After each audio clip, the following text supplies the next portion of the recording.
さてさて、本日も解説の方をやっていきます。で、今日は何の話をするんですか？今回は、人生の成功にはいろいろな要素が必要だと言われてるけど、結局は運が大事だよねって話をします。ほうほう、これまた興味深い話ですね。まあ、悲しい話で、どれだけ才能があっても幸運に恵まれないと、成功者になれないという話は誰でもわかることだと思います。というか、そもそも才能を持って生まれること自体が運頼みなわけですよ。もちろん努力や継続力も成功の要素には含まれるのですが、それらを差し引いても幸運というものが成功にどれぐらい関係しているのだろうかと興味が湧いたので、今回はそれに関連する研究を紹介したいと思います。確かに、運が成功するための要素として、全体でどのくらいの部分を占めているのかって気になりますね。じゃ、早速研究の方を紹介していきたいと思いますが、まずはコーネル大学が出した論文で、成功に大事なのは才能か？それとも運か？という問題を調べるために、コンピューターモデルを使って実験を行ったものからです。研究の方法は、まず架空のエージェントを1000体作り、全員に知性やソーシャルスキル、モチベーション、決断力、創造性、感情知性などの数値を設定し、現実世界における才能を作りました。それから、すべてのエージェントには、人間の40年分にあたる時間を過ごしてもらう中で、6ヶ月おきに、何かしらのラッキーな出来事やアンラッキーな出来事が発生するようにセットし、ラッキーなイベントに遭遇したエージェントは、成功の確率が才能の割り当て量に応じて倍増するようにし、アンラッキーに遭遇した場合は、成功率が半分になるようルールを設定しました。コンピューターでエージェントを使って、疑似的に人の人生における成功を再現しているところは面白いですね。で、肝心な結果はどうだったかといえば、1000人中たった20人のエージェントだけが、成功の総量の 44% を独占しており、1000人のうち 50% のエージェントは、成功度が初期レベルのままであり、少数の者が富を独占するという、現実世界と同じような状況になったようです。さらに、才能と成功の関係性については、最も才能のある人が最も成功するわけではなく、その逆で、少なくとも才能が平均値くらいないと、成功することはほぼないようです。そして、調査を行った研究者は、成功した者のほとんどが幸運に恵まれていたのは明白だ。そして、さほど成功しなかった者が不運だったのも明白だ。人生の成功に、幾ばくかの才能が必要だったとしても、才能に満ち溢れた者が、最高の成功を手にするわけではない。私たちは時に、無作為性が成功にもたらす影響を忘れ、本当に有能な人にふさわしい栄誉を与えないことがある。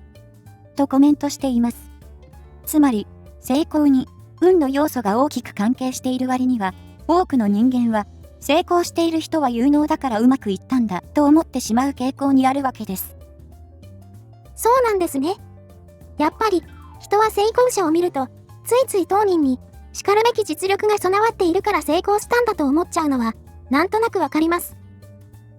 なぜか成功した人ほど、この成功は実力なのだと思い込みやすく、また成功してない人も、成功した人たちの自信や方法論に騙され、実力を伸ばさねばと焦らされるので、運の重要性が軽んじられる方向に向かいがちです。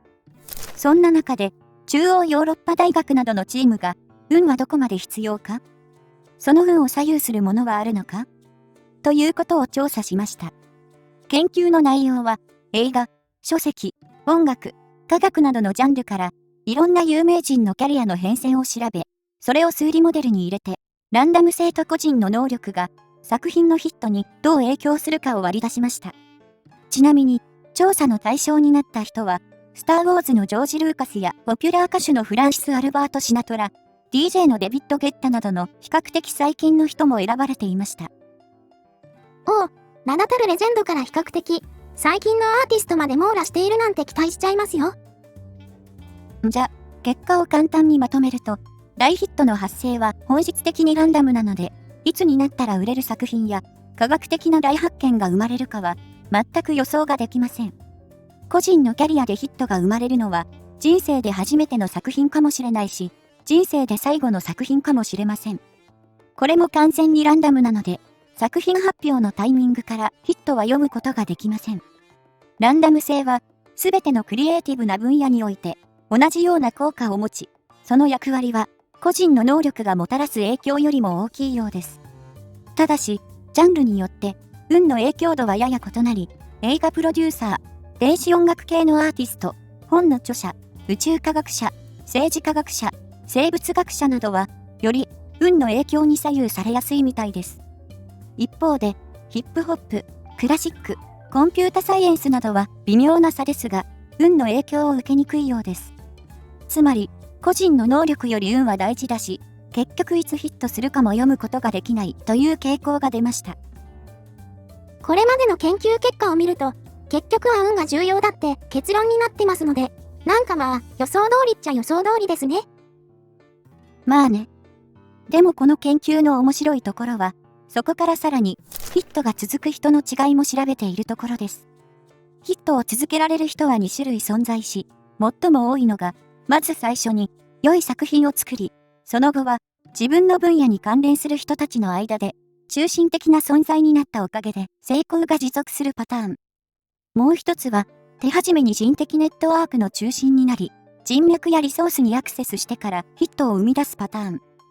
どちらのパターンにせよ、ヒットを続けるには他者の存在が欠かせないというのは共通してます。そして、このように聞くと、視聴者の中にもヒットを出すには、まず人脈を作ろうと思う人もいるかもしれません。しかし残念ながら、人的ネットワークの中心に入れるかどうかも、完全にランダムで決まるという結果が出ています。なので、個人の能力が無意味とは言わないものの、最終的には運がかなり必要です。そして、この結論をどう考えるかは人それぞれでしょうが、すでに成功を収めている人には、謙虚さを、成功できずに悩んでいる人には、慰めと新たな希望になるのかもしれませんね。なんというか、喜んだらいいのか悲しんだらいいのか、よくわからないですが、成功には幸運に恵まれることがかなり重要であるということに気がつけてよかったです。最後に、社会工学者の矢野正和先生が、少し面白い話を著書の中で話しているので、それを紹介して終わりたいと思います。その内容は、将来の収入を決めるのは、何歳になっても学び続ける態度であるという話で、これはもともと大学教育は意味がなく、いくら勉強しても社会に出たら役に立たないは本当かということを確かめるために行われた研究から分かったことです。そこで矢野正和先生は、5つの大学の卒業生から約4500人に調査を行い、学生時代にどれぐらい勉強して、どれぐらいの知識があったか、大学時代にどれぐらい読書をしていたか、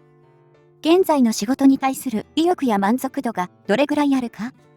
現在の仕事の収入はどれぐらいか、業績や地位はどれぐらいか、ということを尋ね、学生時代の経験が現在の仕事に及ぼす影響を確かめました。その中でも、読書は収入のアップに影響するのかという部分にフォーカスした場合、今現在、習慣的に読書をしている人は、収入は多い傾向にありますが、だからといって、学生時代にいくら読書しても、将来の収入にはあまり影響しないそうです。しかし、大学時代に読書を習慣化していた人は、社会人になっても読書を続けていることが多いので、その結果、知識が更新されるので、仕事の収入が上がるのではないかという話になっています。つまり、大人になっても学び続けるという態度は収入を上げるのに重要ですが、矢野先生は同時に、人生の成功は、素質と運と努力の組み合わせで決まり、収入を左右する原因をいくら探ってみても、全体の6割は運によって決まる可能性が高い。当然ながら、人生は運の要素が非常に大きいので、いかに本を読み続けていようが報われないケースもある、という指摘をしています。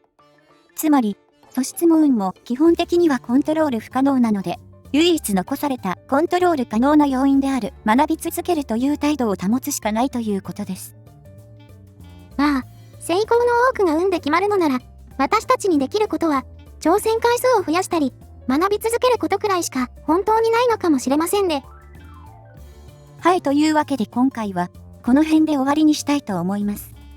ではでは、また次回お会いしましょう。ご視聴ありがとうございました。